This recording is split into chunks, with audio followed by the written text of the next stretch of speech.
Guys, welcome back to my channel Lavanya అల్లరిపిల్ల. ఎండాకాలం వచ్చేసిందిగా ఇంకా మార్టులో దూరపడమే అనమాట. ఆ ఎండ దెబ్బకు తట్టుకోవడానికి విశాల్ మార్ట్లు, డి మార్ట్లు, షాపింగ్ మాల్స్ దిక్కనమాట. ఇదేమంటారా నాయన, సూర్యుడు పెద్ద సుత్తెత్తుకొచ్చి మన తలకైన బద్దలు కొట్టినట్టు వస్తుంది ఆ ఎండ మాత్రం. సరేలే కానీ ఇంకా మార్ట్లోకి వచ్చాక ఏదో ఒక ట్రై చేద్దాం, ఎలాగో కొనం కదా అని చెప్పి ఈ అవుట్ఫిట్ అయితే ట్రై చేసేసాను. ఎలా ఉందో కమెంట్ సెక్షన్ లో కమెంట్ చేసేయండి. అండ్ అలానే నాకు వెస్టర్న్ వేర్ బాగుంటుందా, ట్రెడిషనల్ వేర్ బాగుంటుందా కమెంట్ సెక్షన్ లో కమెంట్ చేసేయండి. మాటలకి మాల్స్ కి రెండు పర్పస్ మీద వస్తారు, ఒకటి షాపింగ్ చేయడానికి, రెండు టైం పాస్ చేయడానికి. నేను రెండో రకం, అందుకే మనం కనపడి అన్ని అలా అలా టచ్ చేసి వస్తాం అనమాట. ఇంకా ఇప్పుడు క్రికెట్ ఆడుతున్నాను మాటలో. ఎవరైనా చూస్తే గుడ్ తీసుకెళ్లి ఎల్కేజీలో పడేయండి అంటారేమో, కాదు గుడ్ తీసుకెళ్లి క్రికెట్ టీమ్ లో పడేయండి అనాలి.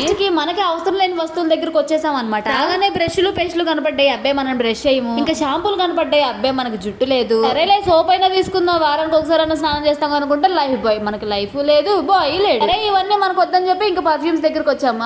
అయ్యా అన్నిటికీ ఇదే దిక్కు అనమాట మనందరికి. అంతే. ఇంక ఈ వీడియో నచ్చితే లైక్ చేయండి, షేర్ చేయండి.